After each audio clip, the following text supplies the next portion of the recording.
Ya, sebagai tuan rumah, terima kasih kepada Prof. Andrinov Caniago dan Prof. Mas Jaya. Nah, dari topik ini ada poin-poin penting yang saya sampaikan sebelum kita tanya jawab, ya. Yang pertama, bahwa sesuai dengan judul membangun IKN yang adil dan bermartabat. Tapi saya sebelum sampaikan poin-poin itu, perlu saya sampaikan bahwa hari ini secara hukum masalah IKN sudah selesai. Jadi gugatan secara penuh ditolak sama Mahkamah Konstitusi.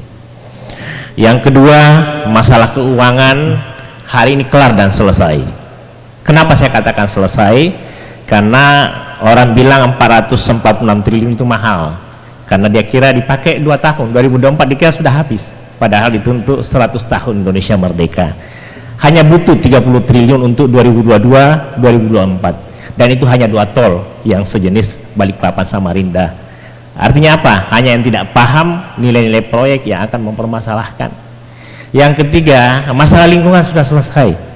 Masalah lingkungan 70-30, itu 70% hutan, 30% non hutan. Masalah yang lain, nah ini yang akan kita perbaiki. Dari konteks adil ini langsung, jadi kita sekarang tadi pagi kesini Pak Thomas, ya.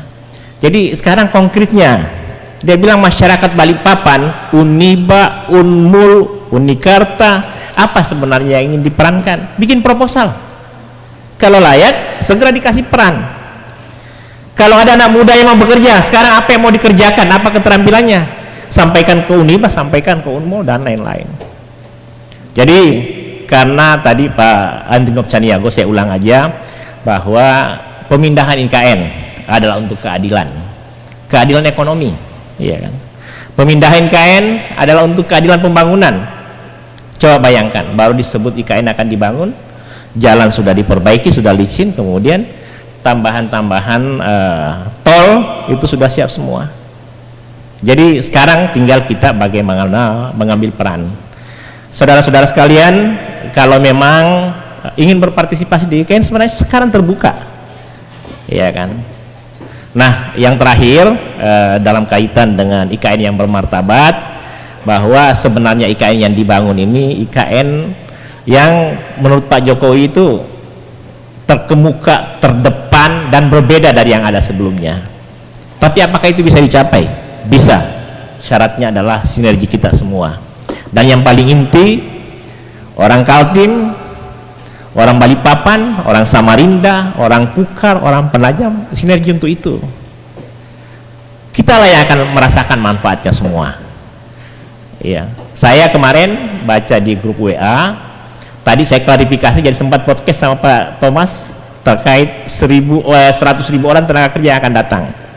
Jadi pada kesempatan yang saya sampaikan kepada teman-teman, ada juga pemuda IKN di sini yang hadir, jawaban beliau seperti ini: 100.000 tenaga kerja itu adalah punya peluang dan tantangan. Manakala pemuda atau misalnya tenaga kerja kita ada yang memenuhi syarat, ada yang punya keterampilan, ada jejak pengetahuannya, ya silahkan. Dan kalau misalnya sama-sama keterampilannya atau skillnya, pasti akan diprioritaskan yang lebih dekat. Karena apa? Secara ekonomis memang layak untuk itu.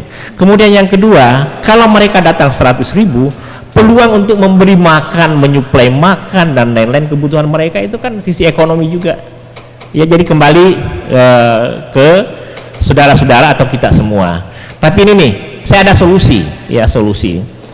Jadi saya selalu berpendapat, saya sependapat dengan orang Jepang dan orang Rusia. Dulu orang Jepang kalau mau maju diawali dengan SDM.